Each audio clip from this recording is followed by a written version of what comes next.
والحمد لله ولا إله إلا الله والله أكبر ولا حول ولا قوة إلا بالله العلي العظيم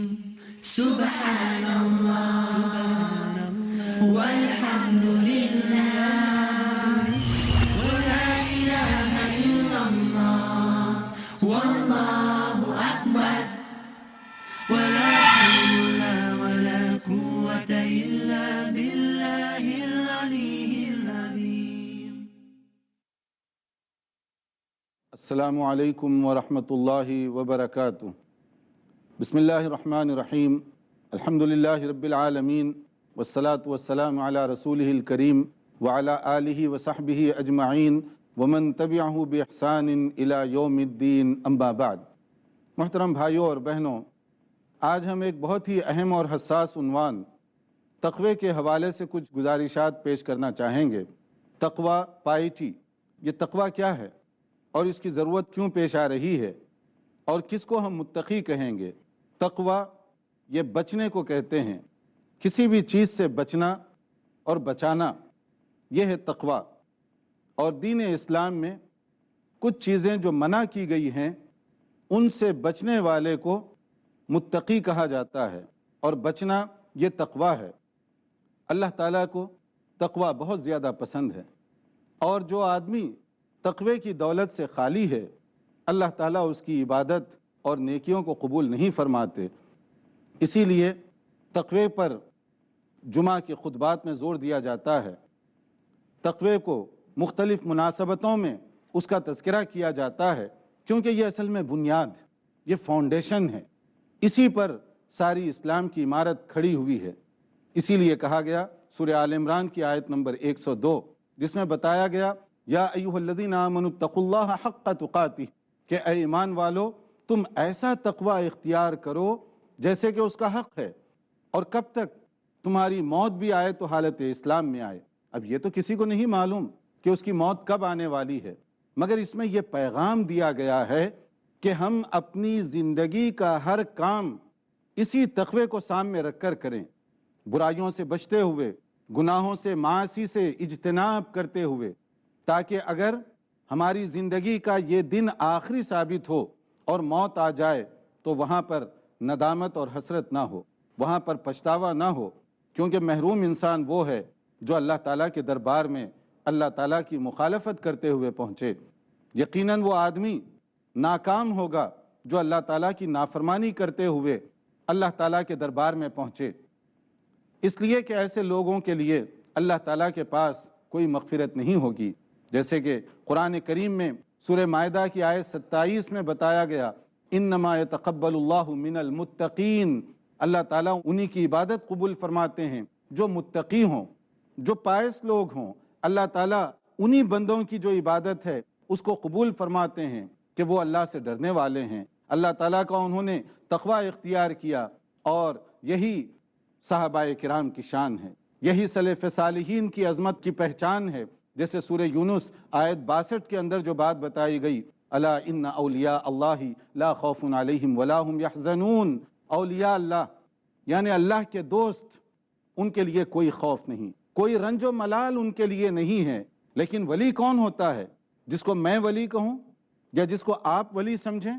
یا جس کو ہم لوگ دنیا کے مختلف مقاصد کے لیے ولی اللہ کا ٹائٹل دے دیں، کیا اس لیے وہ ولی بن جاتا ہے؟ یا مرنے کے بعد جس کی کرامتیں جو اس نے کی نہیں وہ مشہور کر دی جائیں، وہ آدمی ولی ہو سکتا ہے؟ جیسے ہمارے ہاں ہوتا ہے، بہت سارے لوگ زندگی تو عام لوگوں کی طرح گزارتے ہیں، مرنے کے بعد ان کی کرامتیں مشہور کر دی جاتی ہیں، اور ہر سال ان کے حوالے سے نئی نئی باتیں لوگوں کے سامنے مشہور کر دی جاتی ہیں. یہ نہیں. متقی ولی وہ ہونے کے لیے بنیادی طور پر دو باتیں ہیں، الذین آمنوا وکانوا یتقون، کہ وہ لوگ جو اللہ تعالیٰ پر پکا ایمان رکھتے ہوں، پختہ یقین رکھتے ہوں اور تقوی کی زندگی بسر کرتے ہوں. جو ایمان اور تقوی کی دولت سے مالا مال ہو وہی متقی ہے، وہی ولی اللہ ہے، وہی بزرگ ہے، وہی پہنچا ہوا ہے. اور یہ تو اللہ ہی جانتا ہے کہ کس کے دل میں کتنا تقوی ہے. آپ تقوی کو کسی کے ڈریس سے نہیں پہچان سکتے، کسی کے حلیے سے نہیں جانچ سکتے، کیونکہ تقوی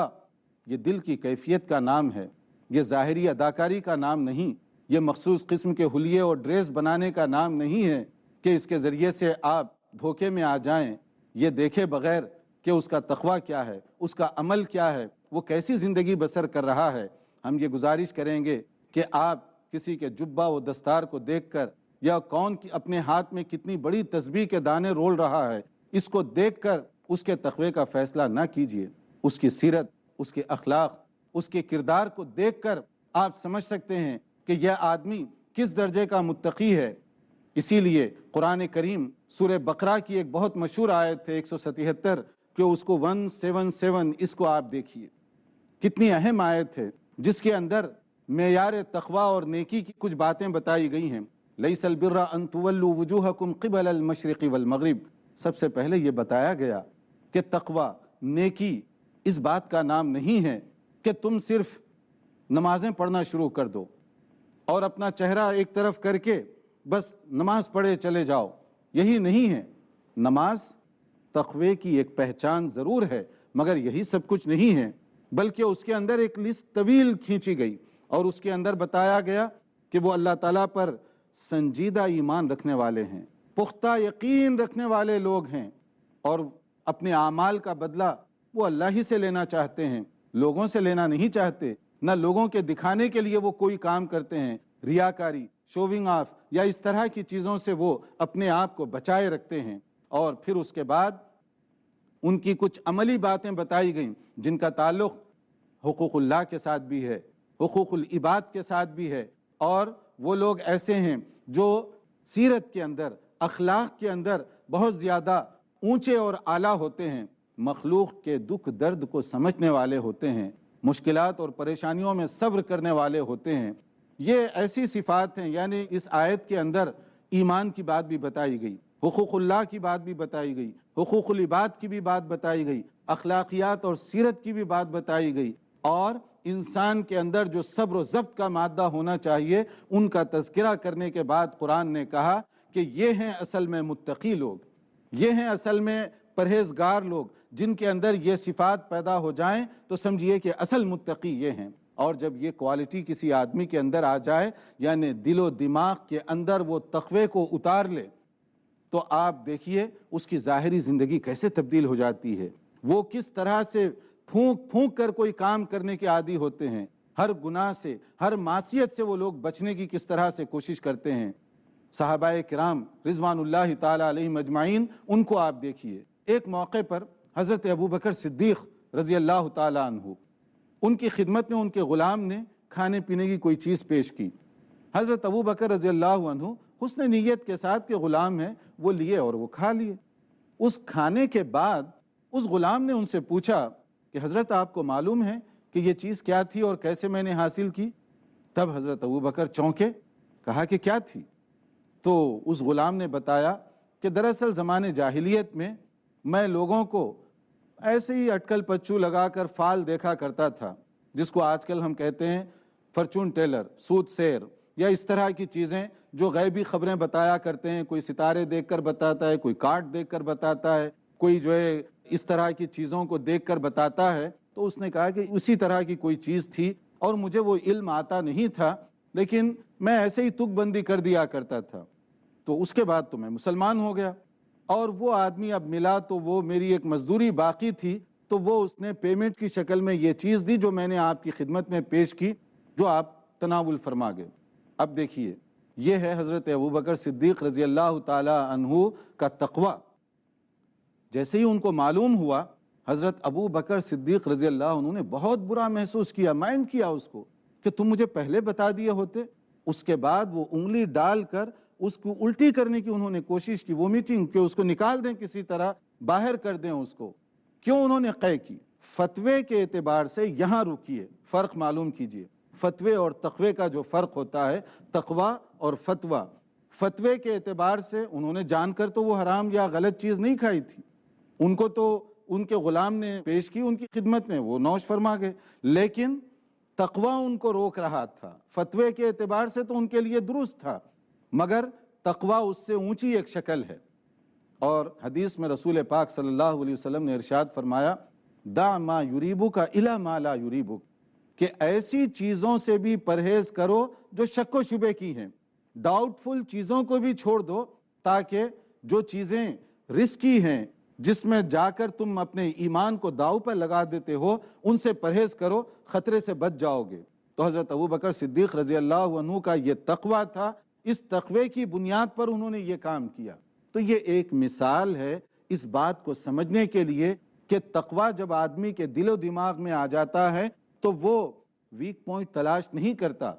کہ میں کسی طرح سے کوئی چیز کو ہیلا بنا کر ایکسکیوز بنا کر جائز کر لوں اور کسی طرح ہڑپ کر لوں، نہیں جیسے کہ آج کل لوگ کرتے ہیں، بلکہ جو متقی آدمی ہے وہ تو کوشش کرتا ہے کہ ہر وہ چیز جو اللہ تعالیٰ کی نافرمانی کی ہو، عصیان اور برائیوں کی طرف لے جانے والی ہو، اس سے وہ مکمل پرہیز کرتا ہے، اور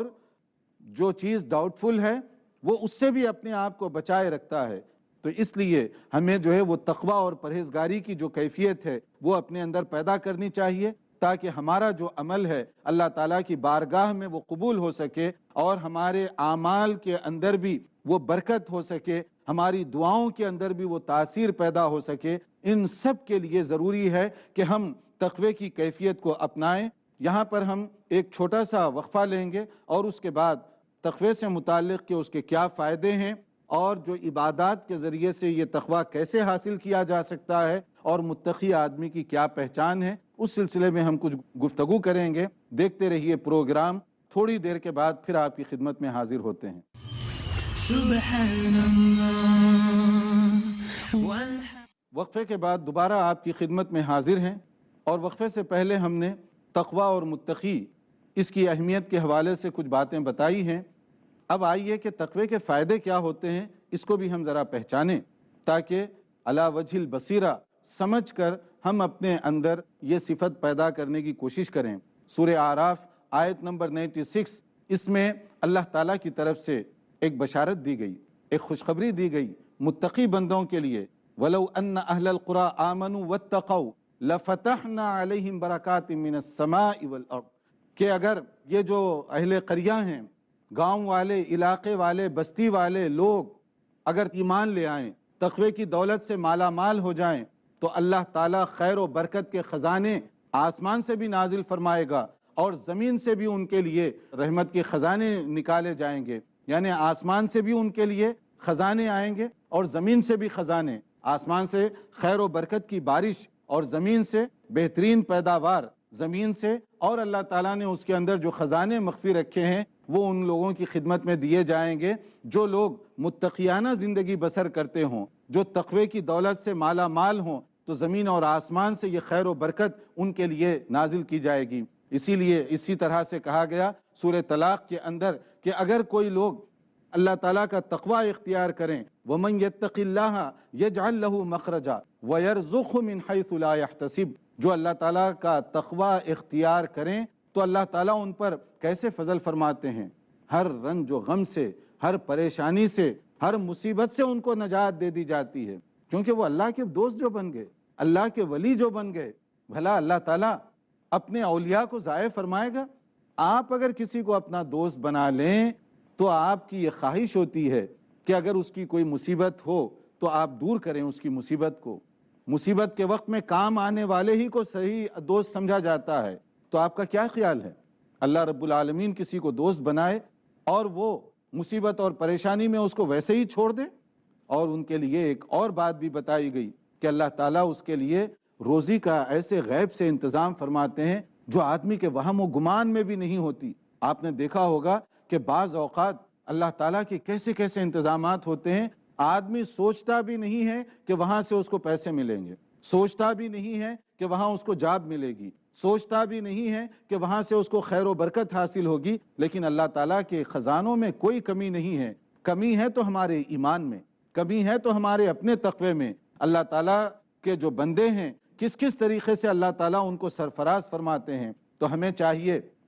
کہ اللہ تعالیٰ کی اس آفر سے فائدہ اٹھائیں، فائدہ اٹھانے کے لیے اپنے اندر یہ صفت پیدا کریں، اور یہ صفت دل و دماغ کو متقی بنانے کے بعد ہی حاصل ہوگی، ورنہ جیسے میں نے کہا ظاہری اداکاری، ظاہری رسم و رواج، ظاہری ڈھونگ یہ کر لینے سے کوئی آدمی اللہ کی نظر میں متقی نہیں بن سکتا، بلکہ وہاں کیا ہے معیار؟ جیسے سورہ حجرات میں مشہور آیت جو جس کے بارے میں کہا گیا ان اکرمکم عند اللہ اتقاکم، تم میں سب سے زیادہ آنریبل، سب سے زیادہ عزت والا، سب سے زیادہ محترم آدمی وہ ہے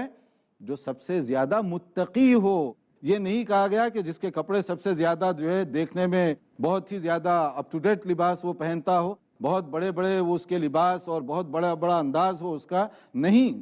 بلکہ کہا گیا اتقاکم، جو سب سے زیادہ اللہ تعالیٰ سے ڈرنے والا ہے، جو سب سے زیادہ متقی ہے اللہ کی نظر میں، اسی کا مقام بہت اونچا ہے۔ اسی لیے آپ دیکھیں رسول پاک صلی اللہ علیہ وسلم کی پہلی صف میں کون سے صحابہ کرام بیٹھتے تھے؟ جہاں حضرت ابو بکر کو جگہ مل رہی ہے، جہاں حضرت عمر کو، جہاں حضرت عثمان، جہاں حضرت علی رضوان اللہ علیہ مجمعین کو جگہ مل رہی ہے، وہیں پر صف اول میں بلال حبشی رضی اللہ تعالی عنہ کو، سلمان فارسی رضی اللہ عنہ کو، صہیب رومی رضی اللہ تعالیٰ عنہ وغیرہ وغیرہ کو بھی جگہ مل رہی ہے۔ وہ کون سی چیز تھی جو ان صحابہ کرام کو اتنا اونچا کر دیا کہ وہ صف اول کی جگہ پا رہے ہیں؟ وہ یہی آیت کریمہ، وہ یہی تقوی ہے کہ جس تقوی کی بنیاد پر رسول اکرم صلی اللہ علیہ وسلم کے پاس ان کا مقام اتنا اونچا اور اتنا اعلیٰ ہوا۔ اور جو متقی اور پرہیزگار بندے ہیں وہ کوئی بھی نیکی کا کام کر کے لوگوں پر رعب نہیں جتاتے، کیونکہ وہ لوگوں کے لیے یہ کام کرتے ہی نہیں ہیں۔ جیسے سورہ مومنون کے اندر بتایا گیا 49 اور 60ویں جو آیت ہے،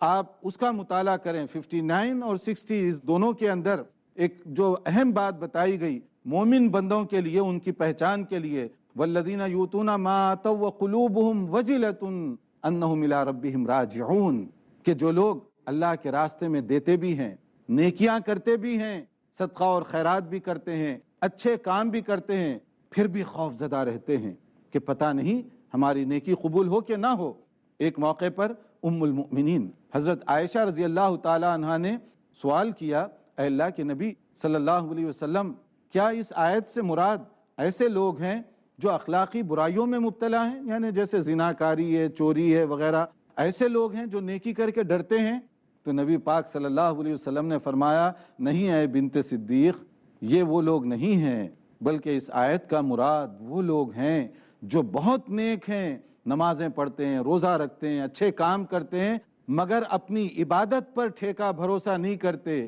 بلکہ عبادت کرنے کے باوجود خوف زدہ رہتے ہیں کہ بار الہا ہم نے تو عبادت کی ہے، قبول کرنا یا نہ کرنا یہ تیرا کام ہے۔